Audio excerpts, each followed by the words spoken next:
வணக்கம். நயவஞ்சகத்தை நயவஞ்சகத்தால் வீழ்த்தும் ஈரானுடைய புதிய அறிவிப்பு வெளியானது. பாகிஸ்தானில் தங்களுடைய தீர்வு திட்டத்தை வழங்கிவிட்டு வெளியேறிய ஈரானிய தூதுக்குழு இப்பொழுது அறிவித்திருக்கும் அறிவிப்பு பாகிஸ்தானில் சென்று இறங்கியிருக்கும் அமெரிக்காவினுடைய தூதுக்குழுவின் இறக்கம் எரிமலை வாய் வெடித்தது போன்ற நிலைமையை உருவாக்கி இருக்கின்றது.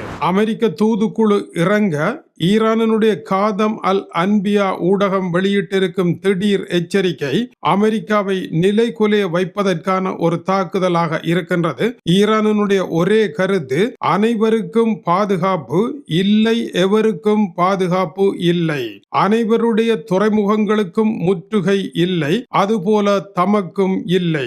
ஈரானுடைய துறைமுகங்கள் முற்றுகைக்கு உள்ளாகுமாக இருந்தால் சவுதி உட்பட மத்திய கிழக்கு நாடுகளினுடைய துறைமுகங்கள் அனைத்திற்கும் அதே முற்றுகை வரும். ஈரானுடைய துறைமுகங்களை அமெரிக்கா முற்றுகை இடுவது சர்வதேச கடல் கொள்ளை ஆகும்.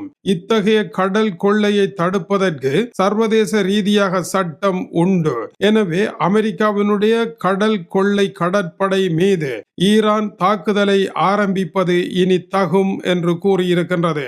ஈரானுடைய 34 கப்பல்களை அமெரிக்கா வெளியே அனுப்பாது திருப்பி அனுப்பி இருக்கின்றது. இதனால் ஒரு நாளைக்கு $500 மில்லியன் ஈரானுக்கு நஷ்டம் ஏற்பட்டிருக்கின்றது. ஈரான் சுய பாதுகாப்பிற்காக அமெரிக்க கடற்படையை இனி தாக்கலாம் என்று கூறியிருக்கின்றது. ஏனென்றால் ஹமாஸ் அமைப்பு இஸ்ரேல் மீது தாக்குதலை நடத்திய பொழுது எல்லா ஐரோப்பிய நாடுகளும் இஸ்ரேல் தன்னுடைய சுய பாதுகாப்பிற்காக போராடலாம் என்று கூறியிருந்தன.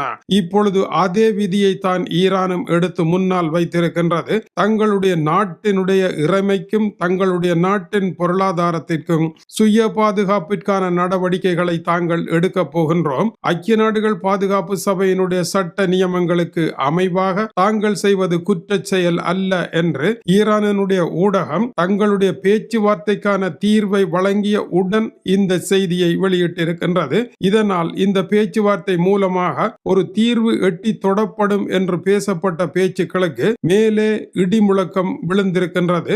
நாளை ஒப்பந்தம் கைச்சாத்திடப்படலாம் என்று பேசப்பட்ட ஒரு சூழ்நிலையில் இப்படியான ஒரு நிலைமை ஏற்பட்டிருக்கின்றது. இதற்கு காரணம் ஈரானினால் வழங்கப்பட்டிருக்கின்ற தீர்வு திட்டமானது அமெரிக்காவினால் ஏற்றுக்கொள்ளப்பட முடியாத ஒரு திட்டத்தை தான் ஈரான் வழங்கி இருக்க வேண்டும். ஆனால் ஈரான் பாகிஸ்தானை பாராட்டி சிரித்தபடி வழங்கியதனால் ஏதோ ஒரு நல்ல திட்டம் இருக்கின்றது என்றும் டொனால்ட் ட்ரம்பே நல்லதொரு திட்டம் ஒன்றை வைத்திருக்கின்றார்கள் பார்க்கலாம் என்று கூறிய நிலையில் ஈரான் ஒப்படைத்த தீர்வு திட்டத்தின் கடிதத்தை திறந்து பார்க்க முன்னரே இந்த செய்தி வந்திருப்பதானது ஈரானுடைய கடிதத்தினுடைய உள்ளடக்கம் அமெரிக்காவினால் ஏற்க முடியாத ஒன்றாக இருக்கும் என்ற சூழ்நிலையை ஏற்படுத்தி இருக்கின்றது. இதனால் தான் இதற்கு முந்தைய செய்தியில் எரிமலை ஒன்றின் மேல் பேச்சுவார்த்தை மேசையை வைத்து அது கக்குகின்ற பொழுது பாகிஸ்தானினுடைய காதுகளில் இருவரும் சம நேரத்தில் பேசுகின்றார்கள் என்கின்ற அரசியல் விவரண சித்திர படத்தை வெளியிட்டிருந்தோம். அந்த படத்திற்கு கடுகளவும் மாறாத சம்பவம் தான் நடைபெற்றிருக்கின்றது. சற்று முன்னர் வெளியாகிய ஈரானுடைய போர் அபாய அறிவிப்பிற்கு முன்னதாக பாகிஸ்தானை பற்றி கூறிய ஈரானுடைய வெளியுறவுத்துறை அமைச்சர் பாகிஸ்தானினுடைய ராணுவ ஜெனரல் ஆசிம் முனீருக்கு மகத்தான பாராட்டுக்களை வழங்குவதாக கூறினார். அமெரிக்கா ஈரான் யுத்த நிறுத்தத்திற்கான ஒரு தலைமை சிற்பி என்றும் அவருக்கு புகழாரம் சூட்டி அவருடைய திறமையே இந்த யுத்த நிறுத்தத்தின் காரணம் என்றும் கூறியிருந்தார். இந்த செய்தி பாகிஸ்தான் ராணுவத்தின் மீது ஈரான் வைத்திருந்த நம்பிக்கையின் அடையாளமாக இருக்கின்றது. இதுதான் ஈரானினுடைய இறுதி திட்டம் என்றும் அந்த திட்டம் இப்பொழுது பாகிஸ்தானிடம் ஒப்படைக்கப்பட்டு விட்டது என்றும் அவர் கூறியிருக்கின்றார். வெறுமனே பேச்சுக்களுடன் நில்லாமல் போரை முடிவிற்கு கொண்டு வரும் யோசனைகளை உடன் வழங்க வேண்டும் என்றும் கூறியிருந்தார். மேலும் பாகிஸ்தானிய தரப்பிடம் ஈரானிய குழு மேலதிக ஆலோசனைகளையும் வழங்கி இருக்கின்றது. தமது தீர்வு திட்டத்தை பாகிஸ்தானில் வந்திறங்குகின்ற ஜெராட் குஷ்னர், ஸ்டீவ் விட்கோவ் தலைமையிலான குழுவினரிடம் ஒப்படையுங்கள் என்று வழங்கி இருக்கின்றார்கள். இப்பொழுது அந்த தூதுக்குழு பாகிஸ்தானில் சென்று இறங்கி இருக்கின்றது. ஈரான் முக்கியமான ஒரு சலுகையுடன் வருகின்றது என்று அமெரிக்காவில் இருந்து டொனால்ட் ட்ரம்ப் குறிப்பிட்டிருந்தார். அந்த சலுகை அவர்களினால் வழங்கப்பட்டிருக்கின்ற தீர்வு திட்ட உரைக்குள் மறைந்து கிடக்கின்றது. ஈரானுடைய நிபந்தனைகள் என்ன, போர் நிறுத்தம் பற்றிய எண்ணங்கள் என்ன, அணுகுண்டு அணுசக்தி தொடர்பாக ஈரானினுடைய நிலைப்பாடு என்ன என்கின்ற விவரங்களை உள்ளடக்கி இந்த தீர்வு திட்டம் இருப்பதாக கூறப்படுகின்றது. பாகிஸ்தான் இந்த அறிக்கையை வழங்கும் அதே நேரம் சமகாலத்தில் அறிக்கையை அம்பலப்படுத்துவார்களாக இருந்தால் ஈரானினுடைய நிபந்தனைகள் அம்பலத்திற்கு வந்துவிடும். ஆகவே வாய்மொழி மூலமும் மேலதிக தகவல்களை பாகிஸ்தான் குழுவிடம் வழங்கி இருக்கின்றார்கள். அதை அமெரிக்காவிடம் கூற வேண்டும். அதேவேளை ஈரான் தீர்விற்கு வரக்கூடிய ஒரு திட்டத்தையே வழங்கி இருப்பதாக ஊடகங்கள் அதை தொடர்ந்து எழுதியிருந்தன. ஈரானினுடைய வெளியுறவுத்துறை அமைச்சர் பாகிஸ்தானினுடைய ராணுவ ஜெனரலை பாராட்டி இருப்பது ஏதோ நல்லது நடக்கப் போகின்றது என்பதன் அடையாளம் என்றும் கூறியிருந்தார்கள். மேலும் இப்பொழுது பந்து டொனால்ட் டிரம்பினுடைய கால்களில் தான் இருக்கின்றது, அவர்தான் முடிவு செய்ய வேண்டும் என்ற நிலைக்கு விவகாரம் வந்திருக்கின்றது.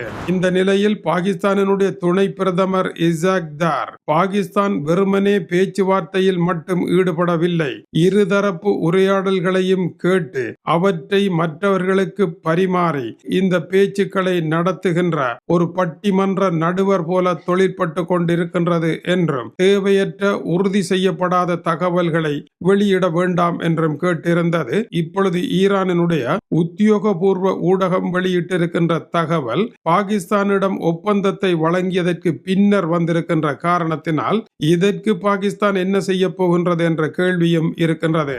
அதேவேளை ஈரான் ஒரு தீர்வை வழங்கி இருப்பது போரை முடிவிற்கு கொண்டு வருவதற்கு ஆர்வம் ஈரானுக்கு இருக்கின்றது என்பதை காட்டுவதாகவும் அத்தருணம் செய்திகள் தெரிவித்தன. அணு ஆயுத தடை என்கின்ற விவகாரம் இருக்கின்றது. அதற்கு ஈரான் சொல்லி இருக்கின்ற பதிலே இந்த பேச்சுவார்த்தையின் இறுதி தீர்வாக அமையும். அமெரிக்காவினுடைய உப அதிபர் ஜே.டி. வான்ஸ் இந்த பேச்சுவார்த்தைக்கு வராமல் இருப்பதனால் இந்த பேச்சுவார்த்தையில் ஈரானினுடைய நிலைப்பாட்டை அறிந்துதான் அடுத்த கட்டம் செல்லும் என்கின்ற நிலையில் ஈரான் இப்பொழுது தானும் போருக்கு தயார் என்கின்ற செய்தியை வெளியிட்டு இருப்பதானது அமெரிக்காவை இக்கட்டான இடத்தில் தள்ளி இருக்கின்றது. பொதுவாக ஒரு போர்க்களத்தில் வெற்றி இடத்தில் இருப்பவர்கள் தம்மை விட குறைந்த இடத்தில் இருப்பவர்களை இதுபோல நயவஞ்சகமான கோரிக்கைகளினால் கண்ணில் விரலை விட்டு ஆட்டுவது வழக்கம். இப்பொழுது ஈரான் அமெரிக்காவின் கண்களில் விரல்களை விட்டு ஆட்டுவதானது இந்த போர்க்களத்தில் ஈரானினுடைய கை ஓங்கி இருப்பதும் ஈரானிடம் முக்கியமான பிடிகள் இருப்பதும் அவர்கள் இந்த ஆட்டத்தை தொடர்ந்து ஆட இருப்பதும் இந்த பேச்சுவார்த்தையின் முடிவாக இருக்கின்றது. பேச்சுவார்த்தை மூலம் தீர்வு ஒன்று வருமா என்ற கேள்விக்கான விடை 50-50 என்று அபஸ் அரக்சியும் பாகிஸ்தானும் பேசிய பொழுது இருந்தது. இப்பொழுது விவகாரம் 50-40 இருக்கின்றது.